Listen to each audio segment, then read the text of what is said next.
Time and work concept important short cut ನೋಡೋಣ. ಇಲ್ಲೇನ್ ಕೊಟ್ಟಿದ್ದಾರೆ ನೋಡ್ರಿ, 20 ಮೆನ್ ಇದ್ರೆ 44 ದಿನದ ಕೆಲಸ ಮುಗಿಸ್ತಾರೆ. ಅದೇ 11 ಮೆನ್ ಇದ್ರೆ ಎಷ್ಟು ದಿನದಲ್ಲಿ ಮುಗಿಸ್ತಾರೆ ಅಂತ ಕೇಳ್ತಾ ಇದಾರೆ. ಸಿಂಪಲ್ ಆಗಿ ಈ ಟೈಪ್ ಕ್ವಶನ್ ಕೊಟ್ಟಾಗ ಏನ್ ಮಾಡ್ರಿ, ಇವ್ರಿಬ್ಬರನ್ನ ಮಲ್ಟಿಪ್ಲೈ ಮಾಡ್ರಿ 20 ಇಂಟು 44, ಇದನ್ನ ಡಿವೈಡ್ ಮಾಡ್ಬಿಡ್ರಿ.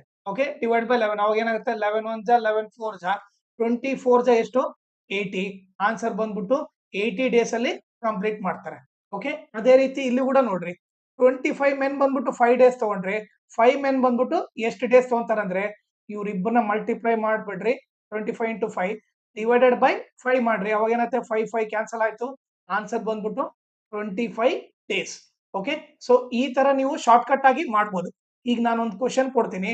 ಓಕೆ, 11 ಮೆನ್ ಬಂದ್ಬಿಟ್ಟು ಓಕೆ 20 ಡೇಸ್ ಅಲ್ಲಿ ವರ್ಕ್ ನ ಕಂಪ್ಲೀಟ್ ಮಾಡಿದ್ರೆ, ಅದೇ 22 ಮೆನ್ ಇದ್ರೆ ಓಕೆ, ಸೊ ಎಷ್ಟು ಡೇಸ್ ಅಲ್ಲಿ ಕಂಪ್ಲೀಟ್ ಮಾಡ್ತಾರೆ ಅದನ್ನ ನೀವು ಕ್ಯಾಲ್ಕುಲೇಟ್ ಮಾಡ್ಬಿಟ್ಟು ಅದನ್ನ ನೀವು ಈ ಕಮೆಂಟ್ ಸೆಕ್ಷನ್ ಅಲ್ಲಿ ಕಮೆಂಟ್ ಮಾಡ್ರಿ.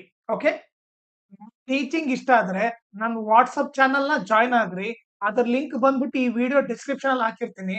ಆಮೇಲೆ ಎಲ್ಲಾ ಕಾಂಪಿಟೇಟಿವ್ ಎಕ್ಸಾಮ್ಗೆ ಬೇಕಿರೋ ಇಂಪಾರ್ಟೆಂಟ್ ಶಾರ್ಟ್ ಕಟ್ ಎಲ್ಲ ಒಂದು ಪ್ಲೇ ಲಿಸ್ಟ್ ಲಿಂಕ್ ಮಾಡಿದೀನಿ.